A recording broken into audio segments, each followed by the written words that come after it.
A hero is someone who is admired or idealized for their courage or outstanding achievements or noble deeds, something like this.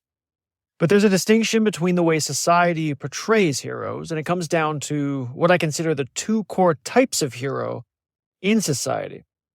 A hero is either presented as an extraordinary individual in ordinary circumstances, or an ordinary individual in extraordinary circumstances. For example, we often see this distinction play out in television series and movies, right? The main character either has an eccentric personality doing regular things, so this might be a lawyer, a doctor, or a hacker who is extra quirky or intelligent, living in a familiar world, or someone average going up against an incredible situation. So it might be a school kid, a teacher, a quote-unquote nobody who ends up changing the world, right? In both cases, the individual is admired or idealized, but they represent inverse relationships between individual and environment. Now, technically, we have four possibilities here when we combine the idea of an individual with their environment. There's the ordinary person in an ordinary environment, an extraordinary person in an extraordinary environment, and then the ones I'm talking about, the ordinary person in an extraordinary environment and an extraordinary individual in an ordinary environment. So there's four ways to make those combinations. But I would argue that only the extraordinary individual in the ordinary environment or the ordinary individual in the extraordinary environment is the combination we tend to see between the way the hero is portrayed and the environment that they're in. And I think that's just because if you have an ordinary person in an ordinary environment, that's kind of boring. That's literally just like having a camera on someone doing everyday life. Nobody really would be inspired by that or wants to see that. And then similarly, the extraordinary hero in the extraordinary environment, although you do see that sometimes, it doesn't provide enough contrast for that to be particularly interesting, right? So in this episode, I'm focusing on the way that I think we typically tend to see the way heroes are portrayed. And those are two possibilities. One is the extraordinary individual in an ordinary environment, or the ordinary person in the extraordinary environment. So I think there's a problem with the extraordinary people in ordinary circumstances when it comes to choosing a hero, when it comes to thinking about someone that you might want to be inspired by, and more importantly, beyond inspiration, somebody you would want to learn something from, right? I mean, I think that's really the purpose of having what you might call a hero, is somebody to not just to kind of admire or be inspired by, but to kind of look upon what they're doing in life and say, maybe I should do things in a similar fashion, to actually learn something, a principle, a strategy, whatever it is. So are you going to look at someone who's an ordinary person in an extraordinary environment, or the inverse, kind of an extraordinary person just kind of living in an ordinary environment?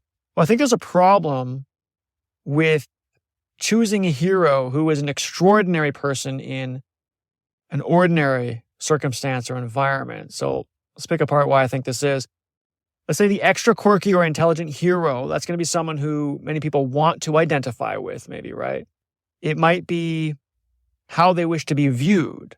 But in reality, none of us have such exaggerated personalities. I mean, the problem with portraying extraordinary people in ordinary circumstances is, I would argue, nobody can really relate to them.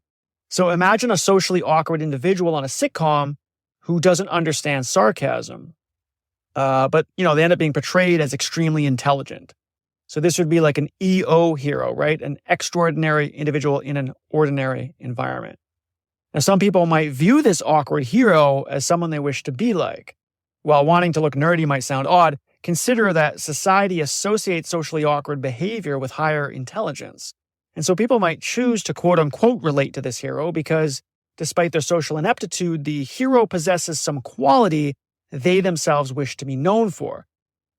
Or imagine a television doctor portrayed as a brilliant diagnostician, another EO hero, an extraordinary individual, but in kind of everyday circumstances. But imagine that he also has a caustic and overbearing personality. So maybe he ignores ethical standards and often applies unconventional and morally ambiguous methods. His lack of empathy and disregard for authority kind of leads him to being manipulative and deceiving. But despite his blatant and exaggerated downsides, many people will still admire him because they believe his poor behavior is actually a social cue for a trait they wish to be known for.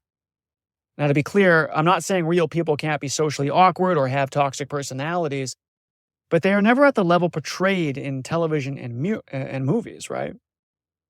Now, this kind of raises the question, though, why would anyone bother relating to someone with obvious downsides? And I already kind of hinted at this. It's because the hero's exaggerated behavior, whether that's socially awkward, obnoxious, or even absent-minded or something, it sends a strong signal to others that they are a certain type of person. So even if you are, genuinely smart or strong or determined, how would anyone know unless there was a signal that says as much without you spending the time to demonstrate such qualities? Rather than putting in the legwork to genuinely be astute, it just seems easier to kind of be known for smartness just by virtue of your odd personality, right? Extraordinary heroes don't always get portrayed with downsides either. A superhero with amazing physical strength might inspire some, but again, it's far beyond any physical power we would possess ourselves. And it's not all fiction. Both historical and living legends are the subject of admiration, but history does not speak of inventors or leaders as regular people, right? Rather as geniuses and, people who have accomplished extraordinary things. Even today's top CEOs or Hollywood celebrities are viewed or sold in the same kind of fashion, right? So in all these cases, the heroes are portrayed not as normal people, but as extraordinary individuals operating in environments we are familiar with. Now, I'm not a psychologist, so my theory on people's motives isn't the point. The real point is people will find ways to admire or idealize individuals who in reality they cannot relate to. I think that's a problem. And now there's an evolutionary argument for why this might be. Humans use signals to assess people in situations without having to know all the details, right? That's why they would do that. But the reality is we cannot relate to extraordinary people because they aren't real. On the fictional side, the reason is either obvious, we don't have superhuman strength, we cannot fly, or based on some projected insecurity, like I've been saying, people wanting to be seen as extra unique or smart, whatever. And on the real people side, the exaggerated personalities and stories we hear about, inventors, scientists, actors, CEOs, I would say that's a little more than survivorship bias, right? We concentrate on the people who became well-known and overlook those who did not. If we looked at those who did not become well-known, we would realize that, famous people are quite ordinary after all. As I like to say, winners and losers have the same stories, not in their details, but in their capacity to control the outcome. We cannot relate to extraordinary people in ordinary circumstances because they don't exist. Nobody acts like that, and nobody has all the ideas or determination to go it alone. The EO hero, the extraordinary individual in the ordinary circumstance that we see so much, is both highly ubiquitous and wholly unrelatable. So what I'm going to argue in this episode is that, I get why people choose heroes. It makes sense to be inspired. You want to look at what's possible. And again, just to recap, there's kind of two versions of this that I think we tend to see. You either see it, the extraordinary person kind of in that ordinary environment. So maybe it's the extraordinarily nerdy or intelligent or altruistic or whatever it is. And then he's going about a world that we recognize and we kind of see this overbearing personality shine through. Or it's the other one where you have this ordinary person, but they're in extraordinary circumstances and they rise to the challenge. I argue in this episode that heroes should be ordinary people in extraordinary circumstances. So why is that? Let's get back into these combinations. So you have an ordinary person, that would be someone like you and me, okay? Ordinary circumstances are situations that we would face every day. Extraordinary people would be those portrayed as having exaggerated skills or intelligence. And extraordinary circumstances would be the rare, situations or events that deviate significantly from our usual experience. Not that they don't happen, but they would just be extreme, right? And I'd argue that only ordinary people in extraordinary circumstances represent the best kind of hero because they sit in the most realistic and informative quadrant, meaning if we take those four combinations of ordinary, extraordinary, extraordinary, and extraordinary, right? Those four possible combinations. The ordinary extraordinary, if you think about it as quadrants, ends up being the most revealing, the most important for reasons I'll get into throughout this episode. Not only can we relate to ordinary people, we can also relate to extraordinary circumstances, actually, because although they are rare, they do happen, right? There are natural disasters, political unrest, market crashes, pandemics, layoffs, illness, the ending of a long-term relationship, that kind of thing. Heroes should be ordinary people in extraordinary circumstances because They represent people who have traits we ourselves might possess, and those traits are tested in the best way possible under extreme circumstances. So this kind of gets into, what ends up being most informative. And as I'll kind of argue throughout this episode, it's got to be that specific combination, I think. You got to have the ordinary person you can relate to because it's traits you can take on, but you got to have the extraordinary circumstances so that there's this nice contrast that kind of battle tests those recognizable traits in the best way possible. Let's compare Superman to Batman. Some of you might have your favorites, but Superman obviously has superhuman strength. He can fly as fast as a speeding bullet, has X-ray vision, all this kind of stuff. And he uses these powers to save people from natural disasters, rescue people from accidents, deliver victims from burning buildings, prevent suicides, and even apparently perform emergency surgery in one example. Extreme situations, but ones that are recognizable. And Batman takes quite a different approach. Batman uses gadgets, relies on detective skills, martial arts, strategic planning. So, both Superman and Batman are doing some of these kind of, let's say in this example, extraordinary but familiar circumstances. But only Batman is someone we can really reasonably relate to, right? The other quadrants, as I call them, those other combinations of individual and environment, they don't really measure up. I mean, the ordinary person in an ordinary environment and the extraordinary person in the extraordinary environment are not being tested rigorously enough for it to be interesting, right? There's no contrast there. And the same holds for an extraordinary person in ordinary circumstances. In the Superman kind of sense, if you have all the power anyway, it's kind of less interesting, right? Heroes should be ordinary people in extraordinary circumstances because the most important part that we need to relate to is the individual, not the circumstance. We can take on character traits, we can implement strategies, but we cannot choose our circumstances for the most part. But what do I mean by interesting? I'm saying certain combination, let's say the ordinary and the extraordinary is more interesting. You got that contrast. Am I only talking about being entertained? Well, no. The real purpose of having a hero, I think, is to learn. We need to see what is possible. What matters is the information content that we can glean from witnessing and admiring an individual go up against difficult odds. Now, let's add a bit of rigor to this discussion, okay? I'm going to think about doing a computer simulation and trying to quantify some things. And I'll keep the jargon out of this episode. If you want some of the details, go check out my article on Medium. And, medium.com/NonTrivial. I kind of go into some of the hairier details of this, but for the sake of the episode, let's just talk about things like disorder, information, and pattern, and how that kind of adds some rigor to the notion that if you're going to choose a hero, it makes the most sense to take an ordinary person in an extraordinary circumstances versus some of the other combinations you might have.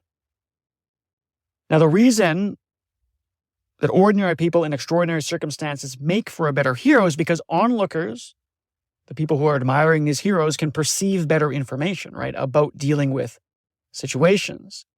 So imagine we're going to do this kind of little simplistic simulation. It's going to be just a square. Think of it like a box, basically. And in that box, we're going to put a bunch of obstacles. Okay, so 2-dimensional or 3-dimensional, however you want to visualize this. So there's a bunch of obstacles in that box. We'll just do 3 dimensions. And you're going to have 2 types of individual that go in that box who have the same goal. They each want to avoid the obstacles. That's the goal here, okay? So the blue ball is going to be like an ordinary person, and he's going to navigate or move throughout that box. And again, his only goal is just to avoid the obstacles. So imagine there's like 50 obstacles inside that box. You just have to avoid them. Okay. And then the red ball is going to be like a superhero or someone with superhuman ability. Or the more realistic version of that might be like someone with infinite resources or something who can just kind of maybe pass the risk on to someone else because they have so much money or something like this, right? So blue ball is the ordinary person, that's like you and me, and then the extraordinary person is going to be a superhero with essentially omnipotent powers. Now, the blue ball is going to, if you looked at the blue ball move throughout this box, you would notice that it strategically kind of maneuvers himself around these obstacles. And so imagine the ball is leaving a path behind him as he moves. So if you were to look at that path, you would notice there's quite a bit of predictability to the path because you can tell what that blue ball is doing, right? Again, the blue ball is the ordinary person. You can see him kind of negotiate around the obstacles. In the case of the red ball, the superhero, it also leaves a path. But if you look at the superhero path, it's very erratic because what the superhero, we're going to say, can do is teleport. The superhero, when it runs into an obstacle, it doesn't try to negotiate or use strategy. It just teleports to a brand new location. So it's kind of like the Batman versus Superman, right? But you could also think of just regular people, right? Average Joe or whoever might kind of negotiate or call upon resources or do whatever he has to do to negotiate around those obstacles, whereas someone with like unlimited resources or whatever would be able to just quote unquote teleport to a brand new location and kind of just shuffle off the problem, if you will. So you'll notice the blue ball navigating around the obstacles. That's like somebody negotiating, using their powers of reason or strategy, right, to resolve a difficult situation. Whereas the red ball has got these omnipotent powers. They can teleport to new locations. And, again, a real world analogy might be like a super rich person with unlimited resources or something. And so then you notice the difference in the paths that they draw out. And you can think of the difference between those paths in terms of the amount of disorder they have, right? The blue path by the ordinary person, we look at it and we get what's happening. It doesn't have a lot of erratic behavior. It's not disordered. It's quite predictable. If you do the same for the superhero, it looks very erratic because they're teleporting. Their path is all over the place. And so you can look at those two paths and you can try to, you can kind of quantify the amount of information in those paths basically by thinking about how erratic they are or how disordered they are. And so when you try to quantify information, when you do that, the way that you approach that is you say the more surprise something has, the more information it has. And that's because if something is surprising, then it's interesting, right? We value it. For example, if I told you, there are two sides to a coin, well, that doesn't contain any information because you already knew that. There's nothing interesting there, right? But if I told you, the longest lived shark is, 300, 400, 500 years old or something like that, then that might surprise you if you didn't know that because there's a lot of uncertainty there that got resolved, right? In other words, the more surprising something is, the more information content it has. Okay, so if you look at the blue ball, which is the ordinary person, you would say, well, there's not a lot of information content there because it's very predictable, not that surprising. And if you take a look at the red superhero's path, it's very erratic, it's very disordered, you would say, well, that one is more surprising because I can barely tell what he's doing, is all over the place. And so it's a much more surprising thing to do to see someone teleport or maybe see someone throw $1 million at a problem like it didn't even matter kind of thing, right? Now, this might be a little bit confusing because, wait a second, if the red ball superhero has more surprise, right, more disorder, and therefore more information content, doesn't that make the superhero more informative and thus a better choice for those looking to learn, a better choice as a hero? And that seems to go against what I just said because, this whole episode I've been saying the correct choice is the ordinary person in an extraordinary circumstances, not the superhero type person or the extraordinary person in the ordinary circumstance, right? Again, the better hero is the one that's going to be more informative, the one that has better information for us to learn. And so this kind of touches on a deeper issue at the heart of relating information to the patterns that we see. If you are talking about the information content in terms of kind of machines talking to machines, then essentially more randomness does mean more information because it's harder to encode or compress a message if it's got a lot of uncertainty to it, if it's got more randomness to it, right? Because there's not obvious pattern to take advantage of when you're going to, let's say, compress the message, okay? In other words, if you're thinking just kind of machines talking to machines, if you see kind of more erraticness or randomness, it basically just means it's going to be harder to shrink that file size into a smaller size, because there's, you can't take advantage of redundancies and things like this. And so in kind of purely transactional terms, we would say there's more information content to this thing that we're trying to squish down into a digital form. But the problem with that, when we talk about humans, people who are looking at things and trying to say something is informative, is it would suggest that more randomness just means more information in general. And of course, if you take that to the extreme, that's problematic because complete randomness can't be the most amount of information. In fact, complete randomness is effectively no information. So something doesn't make sense there. And so when I say this gets to a deeper issue at the heart of relating information to pattern, we have to realize that, yes, information is valuable and informative when it's something we didn't see coming. And so randomness in some sense adds to the noise, right? That makes it harder to uncover what's important. But past a point where randomness does not conceal more information because what's informative is pattern. And if you have too much randomness, there's just no pattern there, okay? So we got to think more, less about how machines are transacting and more about how humans consider something to be important. That's the information that we're after. And that's what's going to make sense when we talk about things like choosing a hero, right? Because that's what we would consider informative. It's a pattern that we can benefit from, okay? People consider something informative when they find meaning, and meaning comes from pattern. Adding disorder to a string of text doesn't necessarily mean there's a meaningful message just waiting to be discovered, right? Humans think of something as informative when they can detect the pattern. Pattern recognition, which is what people do all the time, yes, it does involve surprisal and even compression because the abstractions we make in our mind is a type of compression, right? But real-world patterns, the ones that humans care about, the ones that we would call informative, exist somewhere between total order and complete random, somewhere in between, right? So, in other words, surprisal and compression alone don't seem to cut it when it comes to a working definition of information. In other words, going back to our little toy simulation of you got these obstacles in a box, and you've got the blue ball negotiating around very strategically, and then you got the blue ball, which is a superhero and just teleports to random locations. I don't think anybody would say, oh, that superhero is much more informative, because we can't relate to it, we can't do anything with it. It's just kind of random behavior, right? But the blue ball, who is more like an ordinary person using strategy, you can look upon that strategy and you can learn something from that, right? Obviously, the real world would be more involved in a ball bouncing around a box, but you would be able to look at how that ball is negotiating around the turns and take that into consideration, and that's what we would call more informative, okay?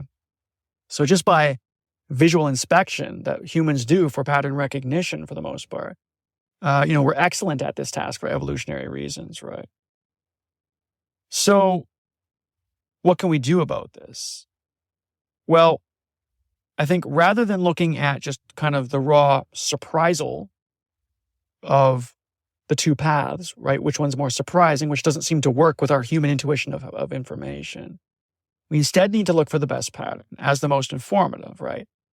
But recall that we set out to be rigorous here, right? We still need something we can measure. And this idea of surprisal, of what's more surprising, what's more disordered, is really the best way to do this in many ways for this concept of information. So even though it seems to only kind of work with machines, in some sense, it's still nice and rigorous. It's quantifiable. You can calculate it, okay? So I think we need to combine them. I think we need to somehow take a look at the disorder difference between the paths and use that to measure the level of information, but somehow relate that to the pattern that humans appreciate. Okay? So how might we do this? Well, I believe the answer is related to how we take into account the environment. If we only saw the blue ball's path and not the obstacles that are inside that box, we might consider the blue ball's movement just as random as the red ball's, right? Maybe it's not as quick and jumpy, but it's still kind of just moving in different locations. If we don't see the obstacles, we aren't necessarily going to learn anything. We wouldn't even really call it much of a pattern. But seeing the environment allows us to make the critical distinction between the two paths.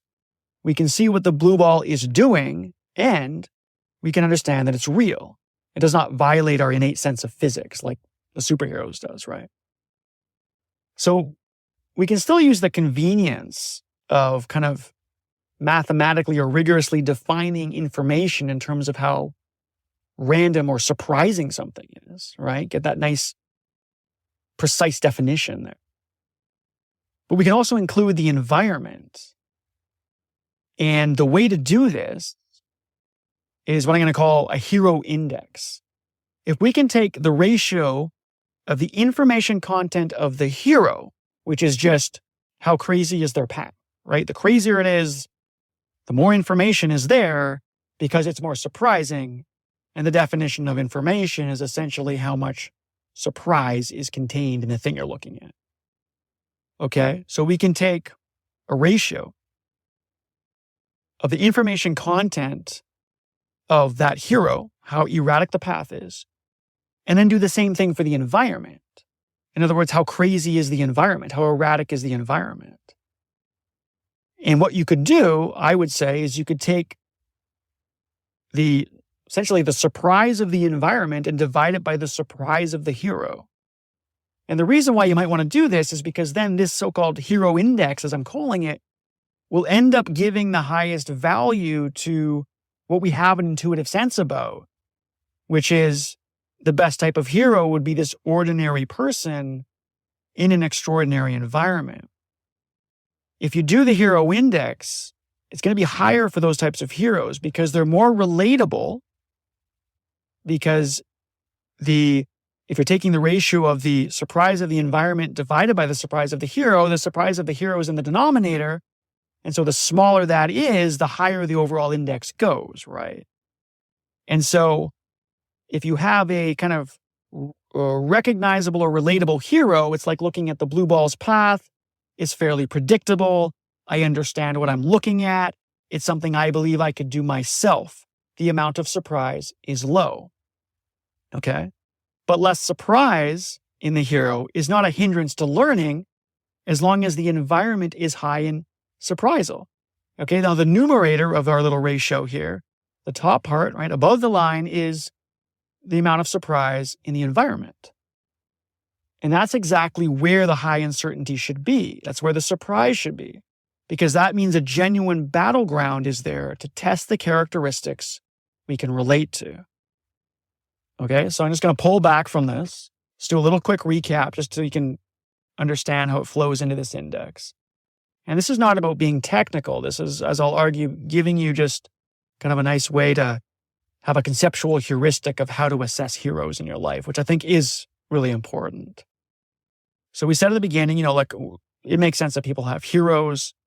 They can inspire people, but more to the point, they can show what's possible and even more to the point, teach us something, right? You can learn by observing one or more individuals and how you might fold in similar traits or strategies into your own life, right?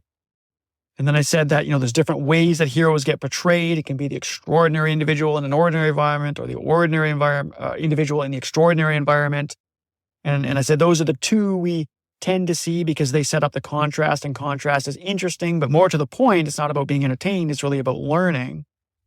And then I said there's a problem with the one of those versions, which is the extraordinary individual in the ordinary environment, the extra intelligent, the extra creative, the quirky, the nerdy, the super altruistic. And I said, because, if you look at that individual, I think people get attracted to it for wrong reasons, and it's not relatable. Ultimately, the take-home message is when it comes to things that you can do yourself, if we're being honest, we can't really relate to those extraordinary, exaggerated personalities because I don't think they exist. But the inverse of an ordinary person in the extraordinary circumstances, not only is that real and that can exist, we can relate to those traits, and those are the things we can take on. We can't really control the environment, but we can take on the traits of an ordinary hero, right? We can not just admire them, but look at the strategy, look at how they go up against their challenges. And the fact that those ordinary people are in an extraordinary environment provides the contrast we need, because we should see how relatable traits that we ourselves could take on get tested in extreme environments, right? You need that contrast to really produce the learning. Okay, and then we said, okay, so we want to be rigorous about this. So we need a way to, kind of measure information or really define like what is information and what information is in an information theoretic, scientific kind of approach is to say, essentially, it's the amount of surprise. If something is more surprising, it's deemed more informative, because if it's more surprising, you didn't know it was there. And so that counts as information. But the way that you think about surprise is in terms of randomness or disorder. The more disordered something is, the more it's surprising it's going to be if you resolve the pattern beneath it. And this works really well for machines that have to do things like data compression, right? And encoding and things like that. But, logically, if you take that to the extreme, that would suggest that more randomness is by default more information, which of course is not true because humans aren't really looking so much for the amount of disorder in something as a level of information. They're looking for pattern. It's pattern that we deem informative. And so we've got this kind of beautiful way of defining information rigorously, which is through the level of surprise or disorder of something. It's something you can precisely define. But then you've got this need to kind of map it to the human intuition of what information is, which is the recognition of pattern. And so I said, okay, I think the way to bring these together is through what I'm calling the hero index. We can still quantify information. We can still define it precisely by saying, yes, it is the level of surprise. It is the level of disorder or randomness you're looking at. But if you take into account not only the specific thing you're looking at, which in our case is the hero, the individual, but you also take into account the environment, and you take a ratio between those two. You take a ratio of how surprising the environment is to how surprising the hero is. I mean, literally, if you had a number for the surprise, which in machine terms you would calculate, okay? And I'll argue what this means for humans in a bit, but if you just take the number for the amount of surprise in the environment, obviously a more demanding environment is more chaotic, disordered, it's more surprising. And you were to divide that by the number you get for how surprising your hero is, right? Then you would get a number that reflects the best type of information, the most informative, the best situation between individual and environment that can teach you something. And this gives the highest hero index to the ordinary individual in the extraordinary environment. Okay? And again, you can calculate the level of surprise or the amount of information for the hero just by looking how disordered their path is. And you can do the same thing for the environment by looking at all those obstacles and how, essentially the way you do this is if you take that cube, let's say, right, our simulation, and you say, okay, there's 50 obstacles in that cube. And now you say, how many different ways can those obstacles arrange themselves? And that would essentially give you just how disordered, surprising, or, informative, if you will, based on information content is in that environment, right? So just think in the real world, if I walk into an empty parking lot and there's no cars, that's not that surprising of an environment. If I walk into a parking lot with 50 cars and some of them are parked and some of them are driving and some of them are getting into fender benders, that's a much more surprising information-loaded environment, okay? So by taking the ratio of the two, it assigns the index the highest to the situation that I think is truly the best for admiring a hero, more importantly, learning from a hero, okay? Because the information content of the hero is low, it's in the denominator, that makes it go high. If the information content of the environment is high, that also makes it go high. And those other combinations of individual and environment don't get as high of a rating. The ordinary person in the ordinary environment, right? The extraordinary person in the ordinary environment. Only the ordinary person in the extraordinary environment gets the highest rating. Okay? So we do all that. Hopefully that made sense as a ratio, or at least conceptually. But of course, in the real world, we can't be expected to go calculate surprise numbers, right? If you're not going to go in a parking lot and be like, okay, what number would I associate with the surprisal of this, the level of disorder of this environment? Nor would you do that for looking at a hero, fictional or non-fictional. You're not going to go look at, a Tesla, Nikolai Tesla and say, well, how much, if that's my hero and that's who inspires me, what level of surprise can I associate him? Nobody's going to do that. In the real world, we can't be expected to kind of calculate these numbers, right? Let alone the environments they operate in. But doing the calculation for a simplified simulation in that cube and using all its kind of overly idealistic constraints actually gave us a nice anchor to understand some critical concepts. In our own lives, we can apply the hero index as a conceptual heuristic, right? We should be choosing heroes who are both relatable and who face extreme situations. The hero index that I was talking about suggests that it is these heroes who provide us with more than just fleeting inspiration, they provide us the best opportunities to learn things we can use, okay? When it comes to real people, historical or alive, we need to avoid the survivorship bias. We need to not look for the so-called geniuses or legends, quote unquote, and instead focus on those who are quite ordinary, yet operate in extreme but familiar situations. There are numerous accounts of Mahatma Gandhi, being a remarkably relatable person. He lived a simple and modest life. He had empathy for the poor and downtrodden. He encouraged regular people to meet him and discuss their issues. Gandhi made mistakes, and he had his fair share of failures, to which he admitted, related to, nonviolence and the non-cooperation movement and things like this. And yet, Gandhi played a pivotal role in India's independence movement, undoubtedly an extreme situation. What are some other examples of ordinary people in extraordinary circumstances? Oskar Schindler, right, the German businessman and member of the Nazi Party. He was really just an ordinary industrialist, and he was seeking to profit from the war using Jewish labor in his factories. And yet, he became horrified by the Nazi atrocities, and he ended up risking his life and fortune to protect Jewish workers, right? Oskar saved the lives of more than 1,200 Jews. And this was during the Holocaust, and so, of course, an extreme situation to say the least. You've got Rosa Parks. She was just a housekeeper, a seamstress. But in her activism, she refused to give up her bus seat, as we all know, to the white passenger. And this was despite the extreme segregationist laws at the time. She had Ku Klux Klan members marching down her street, and her grandfather was guarding the door with a gun and all this kind of stuff. So again, ordinary person, extraordinary circumstances, right? Rising up to those extraordinary circumstances. You think about these traits of these people, right? The characteristics, their attributes. Gandhi had modesty, empathy, and self-effacement. Schindler had compassion, resourcefulness, and courage.